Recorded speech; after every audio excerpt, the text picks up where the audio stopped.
Hi guys, welcome to season 2 of our podcast, Ladies Who Lift. You can now stream on all platforms including Spotify, Apple Podcasts and even YouTube for our visual listeners. Hello guys, welcome back to episode 4 of Ladies Who Lift. It's gone so quickly, I can't believe we're at episode 4 I already. know. We're halfway. Literally, it's way over flying halfway. past. Way over half. We love the sound of our voices too much. It's going far too quickly. Maybe a red flag, but we'll move on from that. It's most likely one of our toxic traits, but we'll move swiftly on. Yeah, is it like a red flag if you like doing podcasting? Or is that... Maybe, but I feel like everyone's becoming a podcaster these days. Like, Yeah, we're like that. We're in that percentage. We're bringing that percentage up because there's 2 of us as well. Yeah, but I kind of like podcasts. I like how everyone's sharing their life stories. Yeah. It's nice. I feel like we started this podcast just to be able to connect with people a little bit more because Instagram is like you can just put anything on there and really you can't really get your personality across, especially when you've got like 2 people running an account because then how do you get your personality across when the other person's not there? Yeah, because you can't like leave the other one out. But then like we come together, don't we? Yeah, so that we're means part that of a parcel. Yeah, so if one of us isn't in the mood, then we kind of just have to go with that. It's very and I feel difficult. like, what can you even talk about when you put you do a talking story and the other one's just like an ornament in the corner going... Yeah, we were making this joke actually, weren't we? Because we had to film... What were we filming a video for? When the other one was being an ornament. It was in a gym. We were filming in the gym. Oh my god, yeah, and I was such an ornament that day. I was such an ornament that day. We literally just had to film a normal video on, like, just a title for Instagram where we were just saying... Hi guys, look at our tips for weight loss, for example. And we were just laughing because when the other person talks, the other one just has to stand there. Literally just stand there. And it's like that emoji. You know that emoji, that standing all you emoji. can do. And you're like, you kind of have to smile, but you don't really know where to look. But it's become a real thing these days where it's like, you're an ornament. So that's our saying now. You said to me at one point, right, so it's your turn to be an ornament. Yeah. Like, it's so casual. It's just like, it's so casual now. It's just like, ornament, you're an ornament. You're an ornament. It's I feel like in this though, we're not as ornamenting. Well, this one we're having a conversation. Yeah, like we can't put a like 1 hour reel up of one of us just like chatting for like an hour. No, I don't think I have it in me either. I need you to. We always say as well, you know, when we go to like events or if we're ever in London and we did a panel talk a couple of weeks ago and we should tell them about that. Luckily, because I'm not a public speaker, I don't know if you could probably already tell, but like when I was younger, I would, you know, when you had to go into primary school and you did like show and tell and presentation, I'd get myself so worked up about the way I came across and like speaking in front of children when I was like literally 10. It's been an innate like thing. You did so well. And I honestly would get myself so worked up to the point where I'd go red in the face and I'd cry when I was like, Emily. I know, honestly, I was so bad. So then there's a really funny picture actually that you got of me before the panel talk and I was literally an ornament and I was looking at like...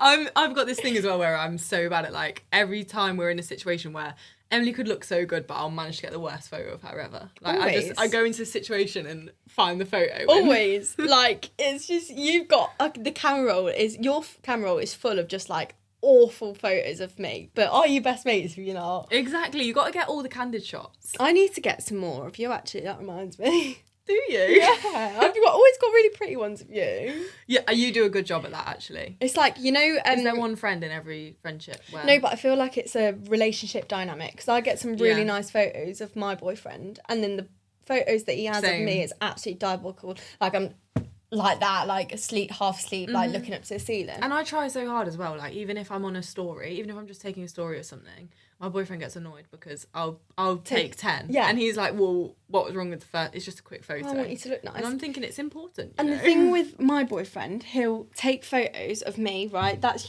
me. Like that. Where's the angles? Where's like the that. Like, not even joking. Have you heard of a bit of hype, babe? Like, do you want to at least come eye level so you can't tell that I've got 10 chins in this shot? It's a joke. And you looked about 10 sizes bigger than you are. Yeah. But the panel talk, we had to sit up and do, basically our management allowed us to come and do like a little interview for an event that he was running. It was a really cool event, It was really fun. But we were absolutely bricking it. absolutely bricking it. I've never seen Emily so nervous. Absolutely bricking it. Like, there was a bit of alcohol that was on the sides. It was limoncello, right? No, it wasn't just limoncello. There was no secco, and I thought, right, if I'm speaking in front of 60 plus influencers here, I'm gonna have a little bit of liquid courage. So I took the prosecco at the time, and I had like 2 or 3 glasses, and I was like, really not hitting me. And then one of the girls came over and she said, this no secco's really good. You were like, no secco. So then I went to the bar, and this was like half an hour before the talk. I was like, what can I grab that's going to be the most like strongest here? Ended up getting limoncello, which is like a drink you can get in Greece, I think. You can get it at the end of the shot. Like, it's like a little shot. It's quite a strong alcohol, isn't it? And you don't mix it. No, you don't mix straight it. And it's really, really strong. You normally have shots at it, I think, in Greece. They'd bring the receipt out, and then they'd bring you that with it. Yeah. Do you remember? And it's nice. It's nice. It is nice in like small doses. Yeah. Anyway, small doses. Take note. I poured like a glass full of this limoncello, and she's got it with her while we're doing the panel talk. So it looks like an orange juice, to be honest. Or I just thought you had like something mixed with a bit of lemonade. I don't know. I didn't really think about it. Halfway through this talk, I'm like having a moment where I'm not saying anything. So Emily passes me the drink, and I just look at it, think it's orange. Like, what harm can it do? Take this sip. Bearing in mind there's all these people in front of us, and I take a sip and I have to hide my face, because you know especially when you're not realising it, like it's the same feeling of taking a shot. Yeah. And I wasn't expecting it. I heard you mini gag. I took this big gulp of limoncello, not expecting it, and I was like. I saw your eyes go like that to me, and I was like, flip. She's sussed me out. No, but like we went on a huge tangent then, but going back to the fact of like having each other to kind of bounce off. That's the point. Those situations are great, because it's just like we can speak about nothing if we really wanted to. I mean, we see each other like 80% of our lives, so like we do have to speak about nothing on a daily basis. Yeah, because what do you have to talk about when you see someone every day? It's not like, how's your week? Nothing. It's not as simple as that anymore. No. The amount of things that come out of our mouth, I don't even know what we speak about in the end of the day. And sometimes I just think, if we were put in a room, well, I was literally about to say, if we were put in a room, we would find something to speak about. Here we are. I don't think we've even opened the episode of what we're going to talk about. No. Should we get started? Yeah. Should we just stop waffling? What were you going to say, though? I was going to say if there was a fly on the wall and we were in a room chatting, but this is just that in big form. Yeah, absolutely. Anyway, should we move on? Moving swiftly on. Do you want to introduce what we're going to be kind of actually supposed to be talking about today? Yes. So this podcast episode is for anyone that is struggling to find their way in training, and if you feel like you've come to like a little bit of a plateau, which happens to the best of us, like there's been so many times where I've been in a plateau, like 3 or 4 times over the 5 years that I've been training. Yeah. And it's basically just to kind of give you some tips on how to get out of that training plateau, but also let's talk about it, because I don't feel like anyone really talks about plateaus much. No, and originally I came with like a title idea of like I'm trying to lose weight and I can't help, which we did something similar on the last season. But actually I think talking about just in general training plateaus, talking about general training plateaus is more kind of, because everyone's different. Like a plateau could be in losing weight, or it could be in a sport, or it could be. I think it applies to all goals, really. Yeah, and like, it's so normal too. Yeah, I think it applies to a lot of things, not even just in the gym, but on the outside as well, because obviously it all links back to consistency. Yeah. And obviously other things will be tied into the gym, like progressive overload. But it's like if you want to get prepped for a test, you're not going to be not consistent for the amount of times that you need to revise for. Like, you're not going to revise for a week and then just go, oh no, I'll be fine. Yeah. You're not going to be fine, are you? But then that's where I think it's hard, actually. I like that analogy and I'm going to use it, because I like that analogy. I like that analogy. But if you had an exam, that's like for an end goal, and I think that's where it's hard, because if you're someone who's just been going to the gym for like 2-3 years, you're not going to be prepping for an exam for 2-3 years, are you? It's going to change, and you're going to constantly be like, you'll get the exam, you'll get your goals, and then there'll be the next thing. And it's, how do you like keep that going? Because we've both had times where, well, not even that pretty recently, we've had times where we've struggled with feeling like we're just a bit stuck in it. Yeah, and you're just getting bored and like low motivation, and obviously life happens. Like I feel like it's really hard to get back into training after you've been on a holiday, and obviously we went to Bali. Oh my gosh. That was a slog. Yeah. But I think that's when like short-term goals come in handy, when you feel like you've got like little things to look forward to. So Easy rather wins. than just like saying, I feel like I've not put that 10 kg on that I wanted to put on within like 2 or 3 months. One, that's not realistic. Yeah. And two, it's the end goal. So you need kind of like short-term goals to carry on through to that end goal, if that makes sense. Yeah. And that's something that I learned in PE, GCSE PE, and it makes sense, but it's so easy to kind of, honestly, short-term goals, long-term goals. Long-term goals they're a pro because they are obviously like the big thing that you're working to, but there's a con to it, and that's the fact that your motivation won't be as big as that, and that's why you add those short-term goals in. Yeah. And then also with your short-term goals, when you accomplish that, you'll get the sense of reward, and then that will motivate you to do your other short-term goal, and then before you know it, you're working on the short-term goals, and then you're at the end goal. To the long one. And you've not even thought about true. And that's it. what I was going to say, like, we're, as humans, we're impatient, aren't we? And we need the short-term goals because you just get bored. Yeah, 100%. And I think that obviously we're going to give you some tips about how to like get out of a training plateau, but at the end of the day, like Zoe says, you are only human, and these things are going to happen, and you're not going to be in it for too long if you are doing what, you know, is recommended to get out of a training plateau. But you've just got to kind of like sit with it and just trust the process. Yeah. And be consistent, because it's 100%. so easy to fall off when you feel like you're not reaching goals. Yeah, definitely. I mean, my thing that I was going to say with my situation and my training is that I got to a point like a year ago when I started running, and the reason why I started running was because I would say I was at a plateau because I think I was going down something that I didn't enjoy that much, so then I wouldn't have been pushing myself, because Emily was always strong, and you always did your like powerlifting kind of stuff. I sprinted in school, so my muscles have always been fast twitch. Yeah. And so when I started the gym, obviously I was kind of piggybacking off you a little bit at the start, so then naturally my type of training that I was going to go into was that. And then I think a year ago, which is like 3 years into being at the gym, I kind of thought, I don't think this is really my thing, because I'm not that good at like powerlifting. You know, everyone can get strong to a certain level, but naturally some people are better at it than others, and it just wasn't really my thing. And then who would have thought I started running, and now my focus is on increasing running, and if I feel like I'm not managing to like improve my pace or improve my distance, then that's a plateau for me, but I've not got there yet, so hopefully. But with training I definitely had, but I think a lot of it was because I just wasn't enjoying it. So then how you if you're not actually doing something that you care that much about anymore, it's going to be a slog to be consistent with it. And this is why we always say that you need to find something that you actually enjoy, because that's half the battle, isn't it, at the end of the day. And you're not going to stay consistent at something if you're not enjoying it. No way. And that's why I swapped to David Lloyd's with the massive spa. Yeah, no, I think you should talk about that. Because I'm loving that. You've had a bit of a gym switch. same. I mean, I'm still very much weightlifting, not as much as I used to be. So I used to do like 1 rep maxes and stuff, and I was like really wanting to get into weightlifting. I'd say it's more like just strength training for fun. Yeah, a bit really. of bodybuilding. Yeah, a bit of bodybuilding, a bit of strength training. Keeping yourself fit. Yeah, exactly. And to be fair, my focus is more on general fitness at the minute. I'm happy with the way that I look. I want to obviously maintain, and sometimes I want to gain, sometimes I want to cut, but it's not, I'm happy with how I look. I want to put more of a focus on how I feel. Yeah. And I remember saying that to you on season 1, to be fair.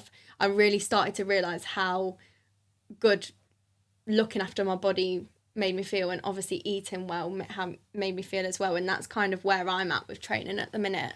I did move gyms because I wasn't enjoying my other one. I feel like it was a bit How long were you there for? A year and a half, and I fell off for the year and a half. Yeah, and that just shows, doesn't it? So then this could be our first point for a plateau. Are you training in a place that you actually enjoy training in? Absolutely. Because you were at that gym for a year and a half, and you were constantly saying to me, I'm just not enjoying training at the moment. Yeah, maybe it's your surroundings. Yeah. Because it can be your environment. Like, you need to find somewhere that you're comfortable with. And also, that helped me, that kind of like big bodybuilding, manly, like dominant gym would have been ideal for me when I wanted to do 1 rep maxes and strength training, like Ego proper boost. yeah, because it was that would have been ideal for me, and that's why I signed up in the first place. But then I kind of realized that's not what I wanted to do anymore, so I was in the wrong environment for what I wanted to pursue with my fitness goals. So I think that's really not spoken about enough, actually, that point. No.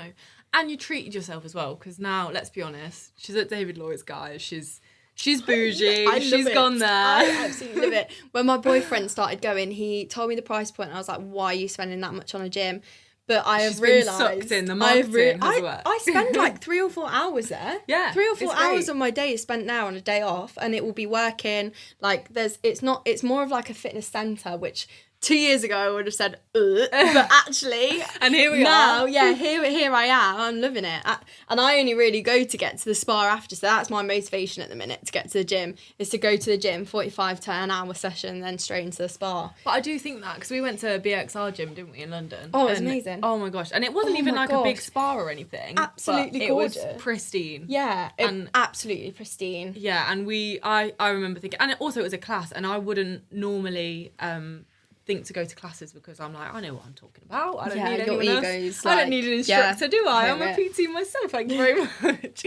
So we went to this class and went in, and like the changing rooms are just immaculate. This class was so good, had such a good time. Yeah, me too. It was nice to do something different as well that I wouldn't normally do in training. Definitely. And then we got in the sauna and steam room after, didn't we? It's like that saying of, a therapist needs a therapist sometimes. Yeah. A PT needs a PT sometimes. Yeah, and just to like low motivation. And a bit of a change of scenery, something new. And I remember thinking after that, well, I would be an absolute machine if I went here every week. Honestly. Can you imagine? Honestly, that's why everyone comes out looking like a MILF.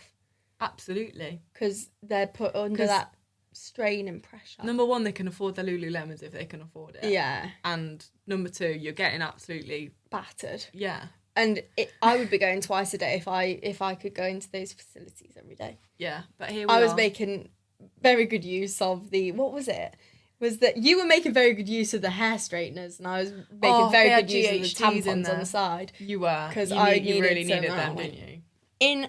And of course, we should have known, because we were walking through London and we were like, you had a bit of a problem, didn't you? And you were like, oh, what do I do? And then we should know. As soon as we stepped into that gym, they had them there waiting for us. I manifested it. I did say, I said, I'm sure somewhere in London will pop up a tampon somewhere. And it did. And it did. BXR delivered. BXR Thank did you, deliver. BXR. Shall we go on to another point of, obviously, we've spoken about like goals and like finding out what you actually want to do.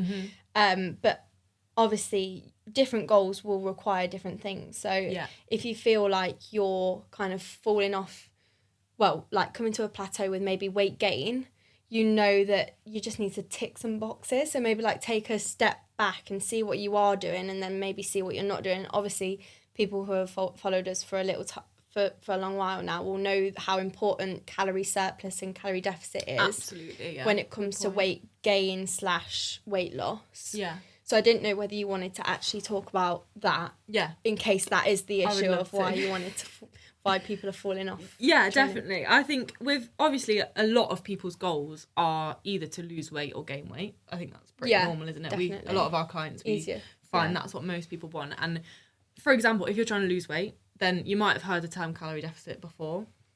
And if you're not knowing if you're in a calorie deficit properly, then it's likely that you're not making the progress that you want to make. Mm-hmm. And to be in a calorie deficit basically means that the energy you're burning every day needs to be higher than the energy you're consuming. So basically you need to burn more calories than you're eating. And then that's going to make you lose weight, and vice versa for gain. So if you're wanting to gain weight, then you need to make sure that you're burning less calories than you're eating. That doesn't mean don't do any exercise, because that's not going to be healthy, but you need it at a realistic, both ways you need it at a realistic amount. Yeah. So we always say, like, you need to work out your maintenance calories, and then for calorie deficit, so when you want to lose weight, we would usually recommend around 250 to 500 minus. Yeah. However, if you're new to it, we would say 250, because you want to find something that you can stick to, and that's the most important thing with training plateaus and everything to do with fitness. Yeah. It doesn't matter what your goal you're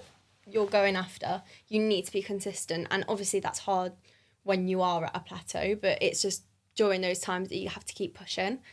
And then for a calorie surplus, so putting on muscle and putting on weight, we would say anywhere between 500 to 750. Would you recommend? Yeah, I mean, it's a kind of trial and error as well, a little bit. Definitely. Like, I wouldn't say go with anything too crazy to start with, but if you find that you think you're eating loads and you're not gaining weight, then you're not in a calorie surplus probably, because you're not gaining weight, and in a calorie surplus you should gain weight. So definitely be increasing it. Start off with maybe 500, and then or start off with 700 and bring it down if you find that's too much. I find gaining weight is not talked about, how it can be harder, because forcing yourself to eat more when you're feeling full is like tough. 100% it is. 100% it is. And I feel like the things, especially when in my opinion, when you're building muscle and gaining weight, you can easily fall into the trap of being like, I can shove my mouth full of anything that's and then you just eat loads of processed foods. You're not getting the nutrition in, because and then all of a sudden you've got so much like excess fat. And during my bulk, I can say I did not care about my health, and it's crazy because, and you've struggled with that a little bit, haven't you? And some of the most like athletic people that you'll see that are like bulked up are actually some of the most unhealthy people, and because of steroids, because of bulking to the point of like eating so much fat, and it's just not looking after your health and fitness. And that's something that I struggled with. Like, I think I'd struggle with that again on a bulk.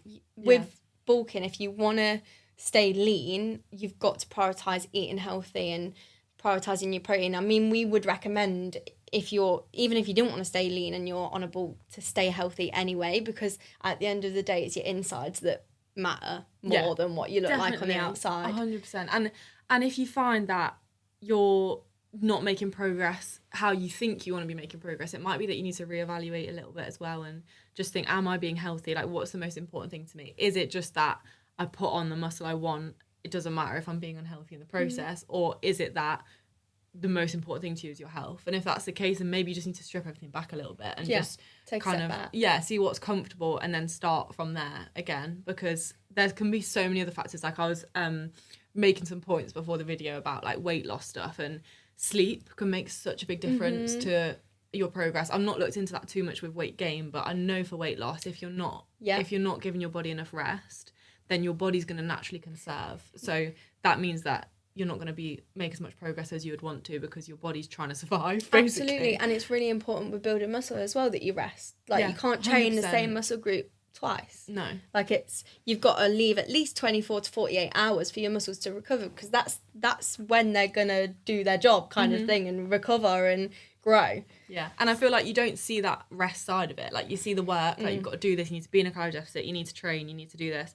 But then the other side of it is that once you've done all these things, your body needs time to then recuperate so you can do it again.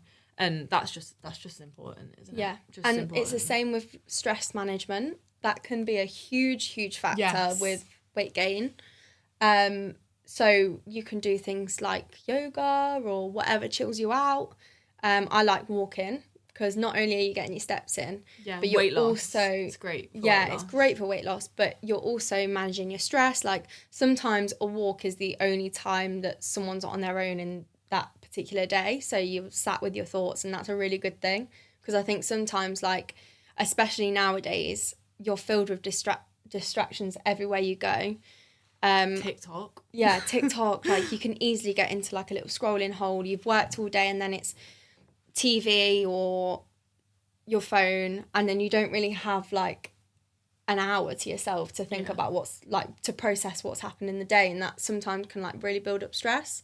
So I'd recommend, if you are really struggling and you've done everything else, you've ticked all the boxes, and you're not finding a way that you're losing weight, then could be due to stress. And give yourself a bit of love and a bit of rest too, and make sure that you take the time to go and train when you feel ready to train. Like, obviously there's a level of, you've got to push yourself, get yourself out the door, get to the gym, but if you are having a really bad day, then maybe do a little bit less than you planned in your training, and actually that could still make more difference than you realise, because you're doing it for enjoyment more than you're doing it just because you're forcing yourself through this thing.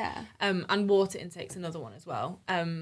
again, with weight loss, if you are struggling with losing the weight that you want to lose, drinking water and hydration in your body is so important for any type of fitness anyway. But it can actually make you feel more full. So I think I mentioned this before about when you put, like, whether it's vegetables or fruit or whether it's water, once it goes into your body and it's in your stomach, it takes you a while to realise you're full. Right? Yeah, your stomach's full when it's full. So that means that until your body's broken it down and realised how many calories are in it, then you might feel hungry again. But if you're kind of the kind of person that just wants to binge, or you're always feeling like you need to snack, try drinking a glass of water first. See how you feel after you drank a whole glass of water. And then you might feel like snacking a little bit less, because you've kind of almost tricked your mind into thinking that you've... I know it's easier said than done, but yeah, stay hydrated. It's really good for bodily functions, yeah, just in general. Everything. Yeah, you need water to live, don't you? Your body's what's the percentage? I don't know. Your body's made up of like, who flipping knows, but it is 60 or 70%. And it's so important just to like detox you as well. Yeah, just to detox you. And also, what I will say on the back of your point is, like, protein is very important for both if you want to lose weight or gain weight. It's really, really important. Definitely. And lean meat as well. Lean meat, yeah. And I find having like a high protein breakfast really starts you off well, because you're not eating loads of sugar, so your hormones aren't like straight up in the morning. Like it's really important to kind of just like have... This is gonna sound really weird. Oh, what is she gonna say? I started calling them gut happy breakfasts. I was going to put it on Instagram, but then I thought, whoa, Emily, no. So he's going to tell you what? Yeah, we're not doing that, no. For the cringe level. Yeah, 10. Absolutely cringe level. But it sticks. And when I look at it, I'm just smiling at it like, yes, I've made you and you're going to make me feel great. And the fact about protein as well is that your body burns more calories digesting protein than, I think... Don't quote me on this, but I think any other macronutrient. So when you eat protein, not only is it great for building muscle because you need lean meat, and not just like, you know, a processed burger it's gonna have loads of fat in as well. But if you're literally eating like a slab of chicken or a slab of steak or even beans, or doesn't have to be horrible, does it? Yeah, your body is gonna take longer to eat that and break that down. So if you are trying to lose weight, then obviously you can maintain muscle by making sure that you're reaching your protein intake, but also you're burning calories almost without even having to lift a finger, because your body's doing it on the inside, digesting the protein that you've ate. So that's another thing that you could another reason to eat enough protein.